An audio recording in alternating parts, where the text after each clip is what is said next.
ಜಾಗಲೇನೆನ ನಿನ್ನ ಅಂದ ಚಂದ ತೋರಲು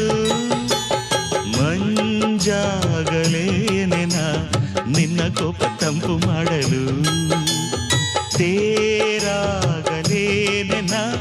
ನಿನ್ನ ಹೊತ್ತುಕೊಂಡು ಹೋಗಲು ಕೇಳದೆ ದೇವಿ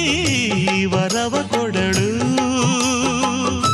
ಹೊಗಳದೆ ನಾರಿ ಮನಸ್ಸು ಕೊಡಳು